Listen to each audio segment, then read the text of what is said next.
Hey guys, welcome back to another video. I've got my current whip here, which is from the Mouse Guard, and I thought I would use this page today to do some autumnal elements.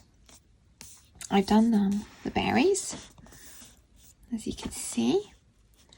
I'm hoping to show this colour combo on a different page. But I thought we'd do some leaves, nice autumnal leaves, and I've got my Prismacolors all ready to go. So let's get started. First up, I've got Sap Green Light. I'm just going to put that on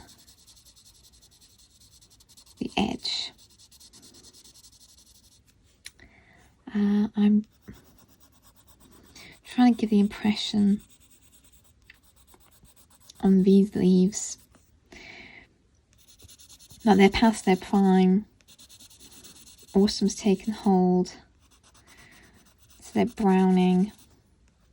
They've still got a bit of green on them.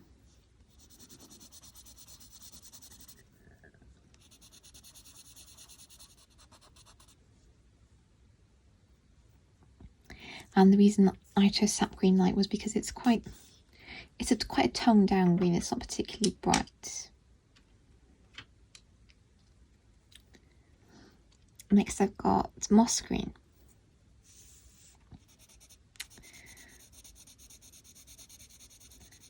Because when leaves start changing their colour, the bright green photosynthetic pigments break down. They're absorbed by the tree, or any other kind of, not just trees, any plant has green leaves. And that's when you can see the other ones, when the chlorophyll is gone. So the green at that point is not very bright.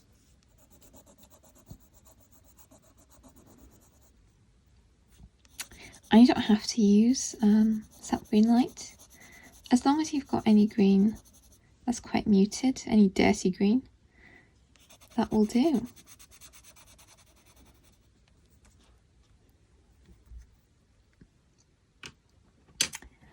Then I've got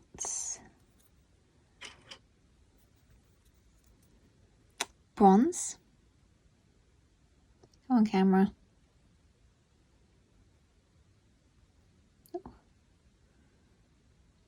PC1012. It's not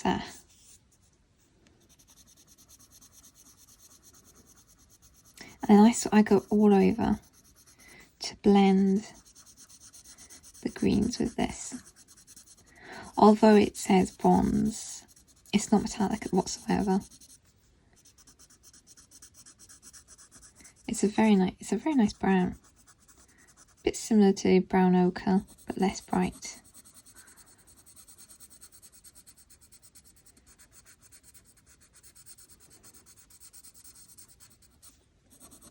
Because I want smooth transitions between the green and the browns. It should all meld together nicely.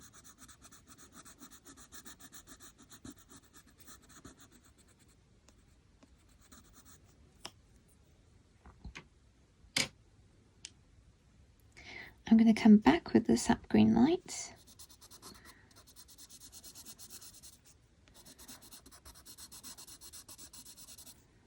Just to blend out in certain areas.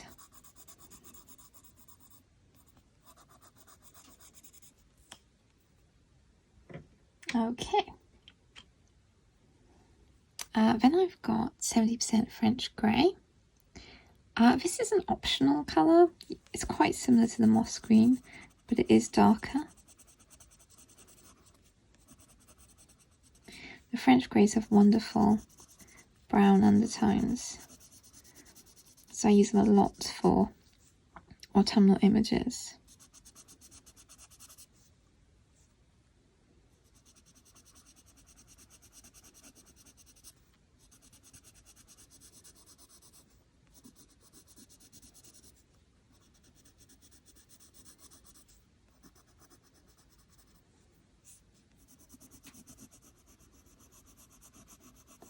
So I'm just adding this to basically the base where the leaf meets the fruit.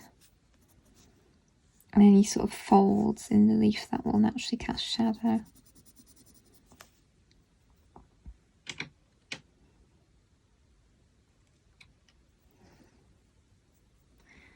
Then I have Sepia.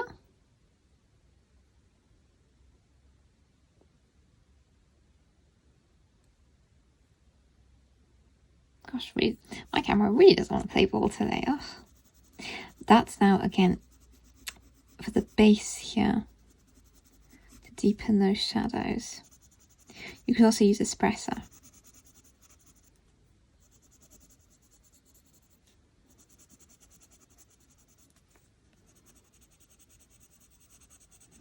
Because in this particular setup, the blackberry will naturally be casting shadow where the leaves attach and in the creases of the leaf.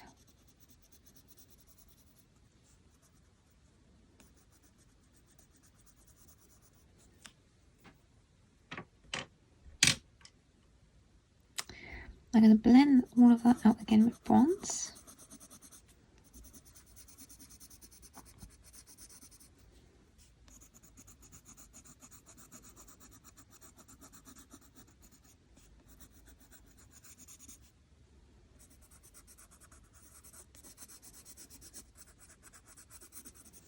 And this also helps to tone down the green so it's not too bright.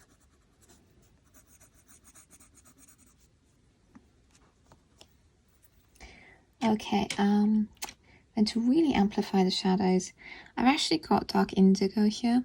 However, you can use black, PC935.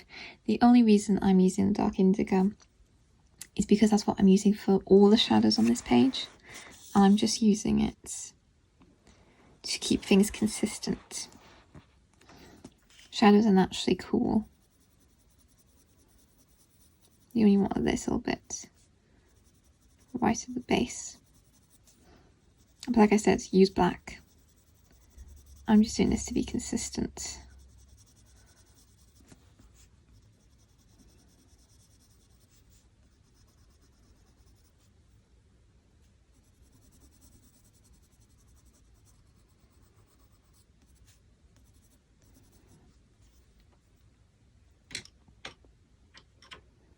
Now I'm going to come back with the sepia just to blend that.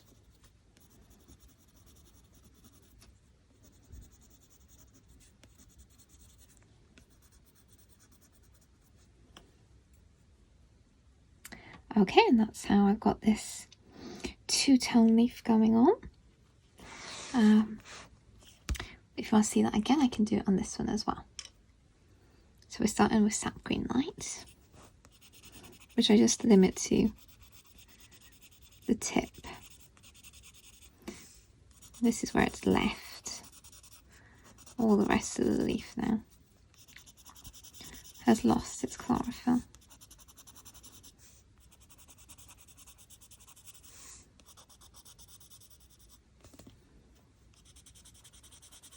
But of course, the more green you put in, the more light it will make the leaf look. So it depends on sort of the level of decay you want for your leaf. Then in with moss green to create that transition.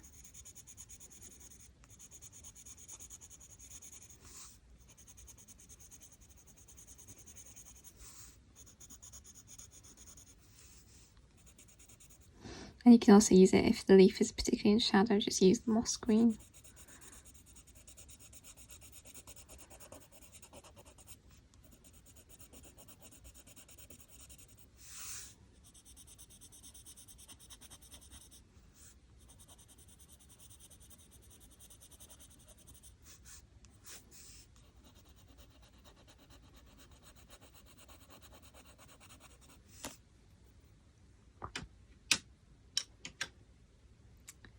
And I have bronze.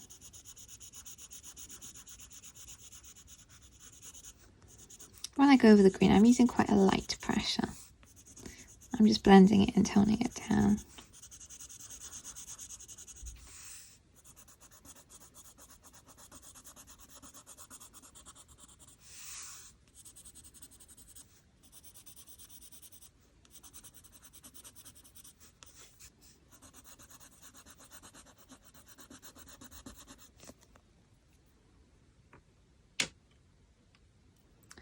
Then 70% French grey.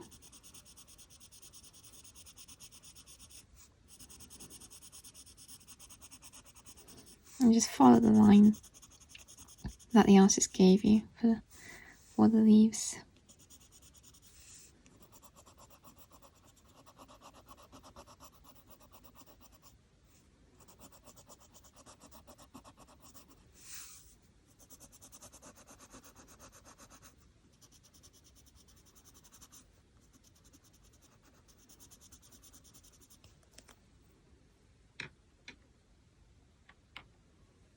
And then sepia.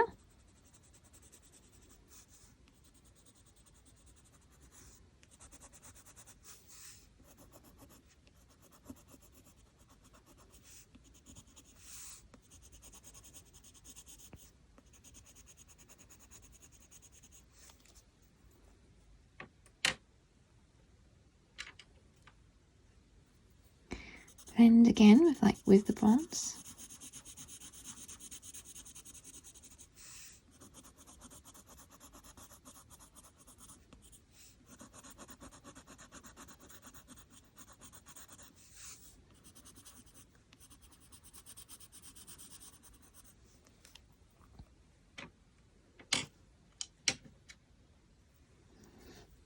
And then black. You don't want much of this, you just want some at the base, just to push up the contrast.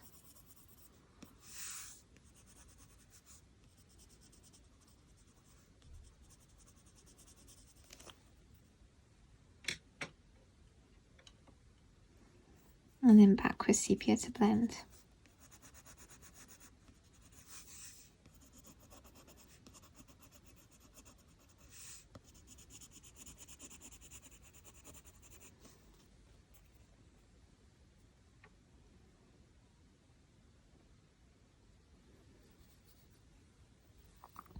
So that's how I did the stalk leaves, for use of a better word, for the blackberries. But now I thought I would actually do some proper leaves. So I'm going to be using the sap green light again.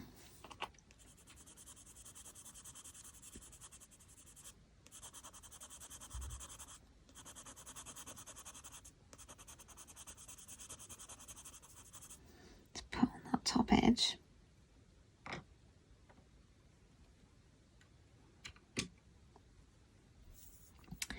Then I'm going to base everything with jasmine. You could also use sand.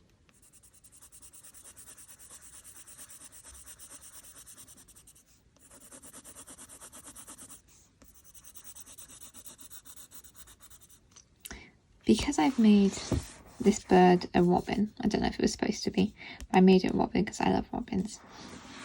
I thought I would do the leaves quite bright autumnal colours to match, rather than sort of full dead brown leaves.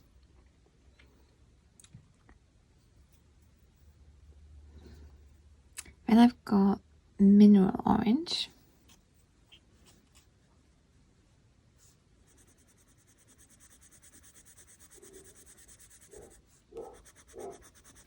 And when it comes to leaves,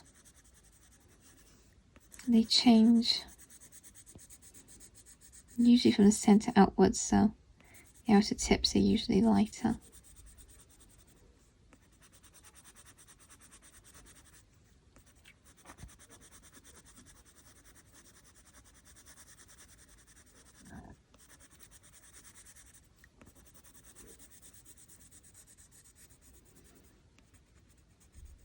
I mean, with autumn coming in lots of areas, you can go out and look at your real leaves and see how they're changing for inspiration. Then I have pumpkin orange.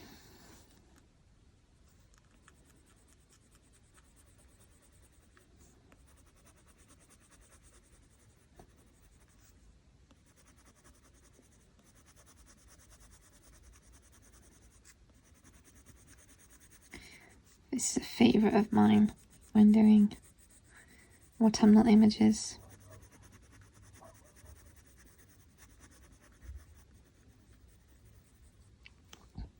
And I haven't really found an equivalent to pumpkin orange. I think the closest I found is russet luminance.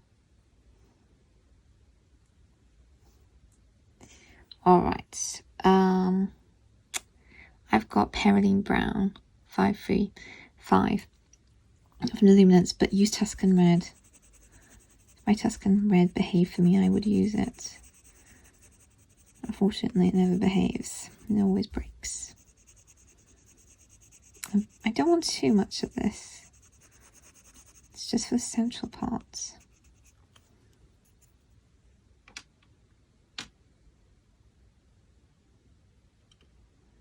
And then I'll use some of that moss green.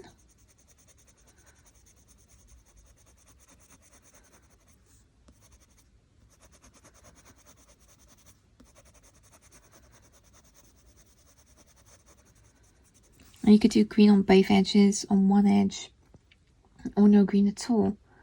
It all depends how you want your leaf to look.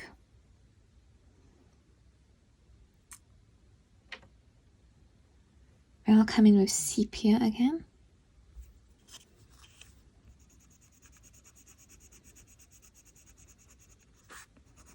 To darken up this main vein.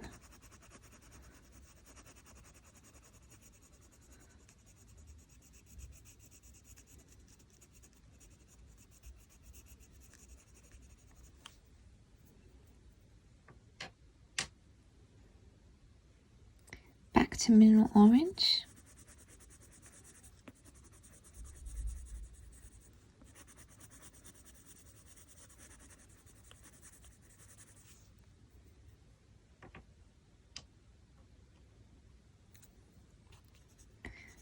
Jasmine to blend.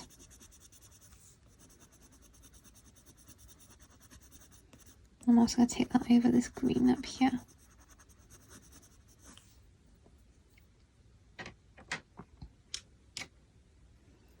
And I'm going to add some of the bronze as well.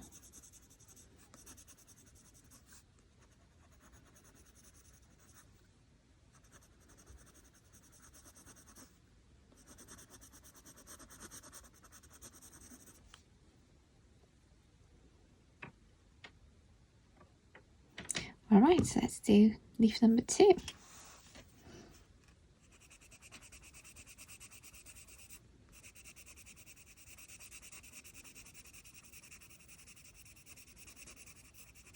Put a bit more green this time. Variation is the key to doing realistic leaves, Jasmine. They're not all going to look the same. It's a varying amount of colours and how far each colour comes.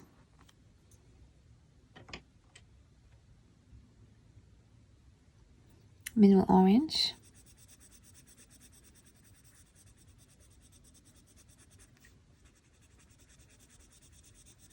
There's going to be more shadow on this leaf because it's underneath the other one.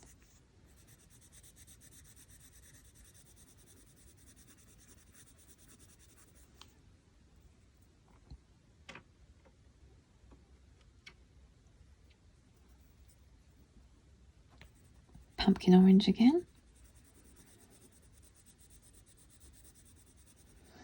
I'm using Prismacolors primarily on this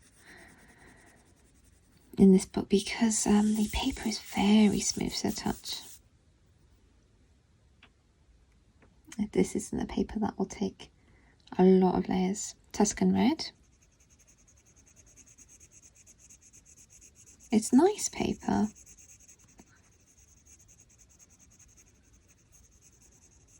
But very, very smooth. So bear that in mind if you do like the book. Like the illustrations, it does come on very smooth paper. Sepia. So I'm pressing this in to get that shadow.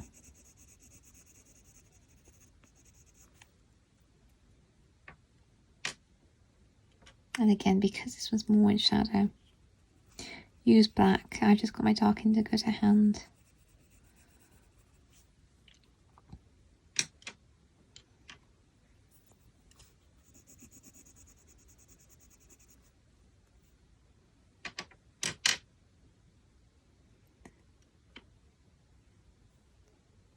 Then I've got moss green again.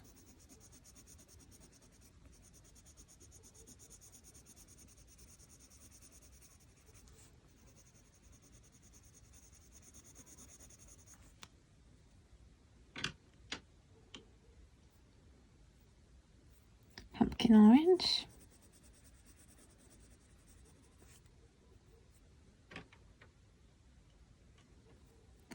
Mineral orange, and the leaves are time-consuming business. You don't have to invest too much time in the sun if you don't want to. Back with the jasmine.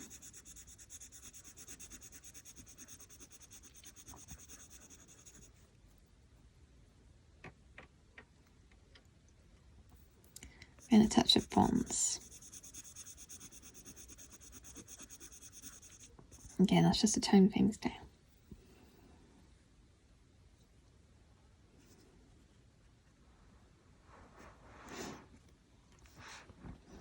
And then, I often speak about keeping it cohesive. I bring this down. You can see the branches basically for the blackberries. So what I would do is I would keep the colours I've got going. So I've got bronze here. So I'm going to base this in bronze.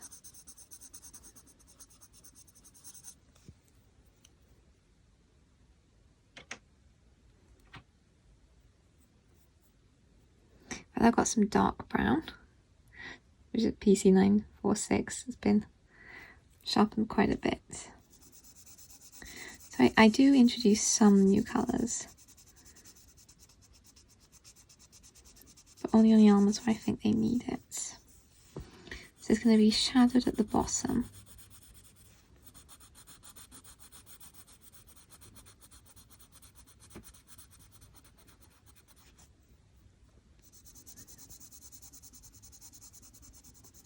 And wherever it meets another branch.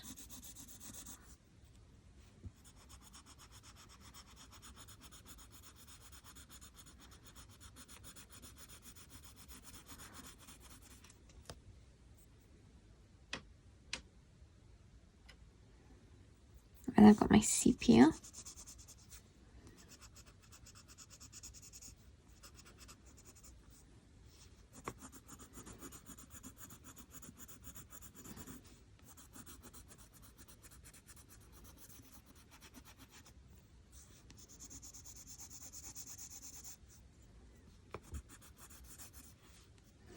And do put lines in. You can see where the artist has put lines. Follow those to make it look like bark texture.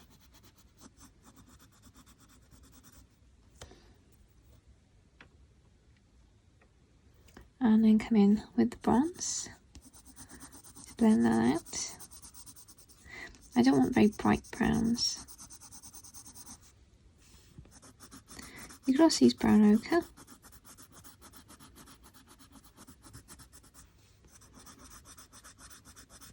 Depends whether you want to use sort of chestnut browns or more murky browns like these.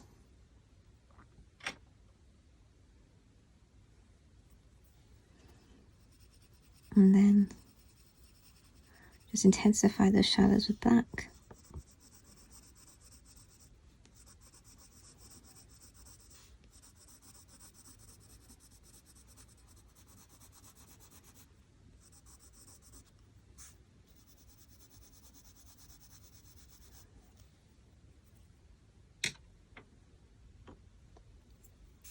Blend that out with the sepia.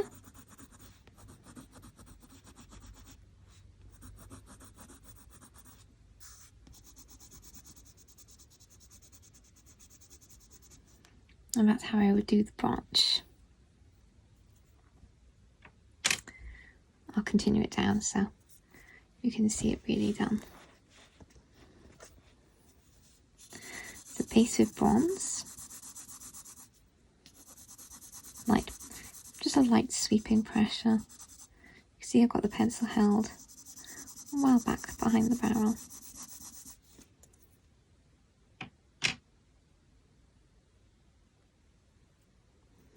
Then dark brown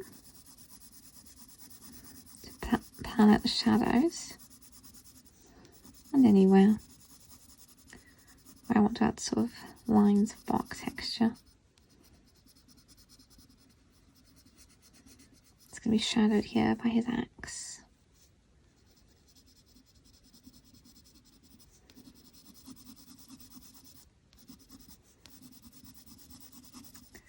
When I was looking through for autumnal pages, this one immediately spoke to me.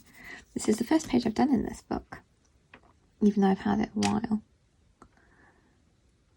I do love the illustration style. Sepia, to intensify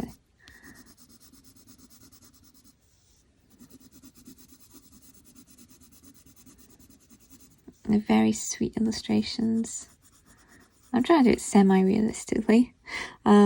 As realistic as a mouse in a cloak and axe can get.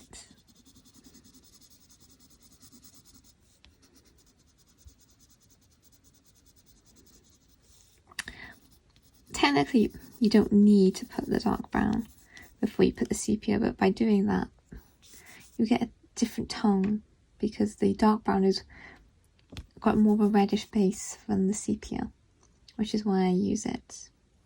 Not just a sepia by itself. Bronze to blend.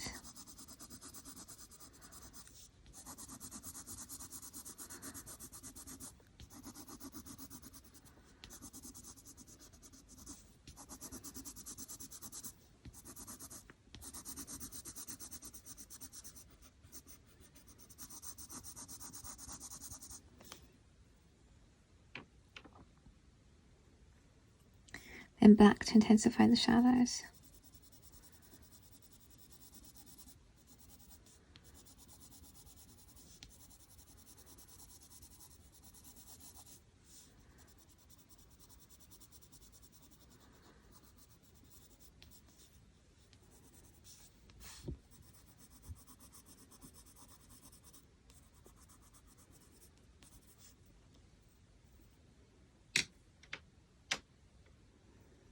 And just blend that out with the sepia.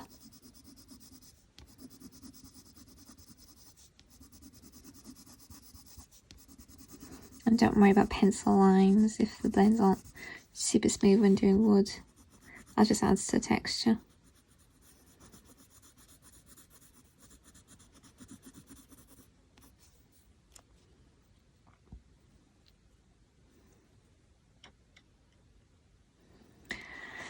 So that's some autumnal elements done for you. I've got some leaves in different colours, and how I did some sort of dead looking wood. I've got another page hopefully lined up to show some berries. But I hope this will inspire you to start colouring autumnal pages and get all these beautiful autumnal tones out. Thanks for watching, and I will see you in the next video.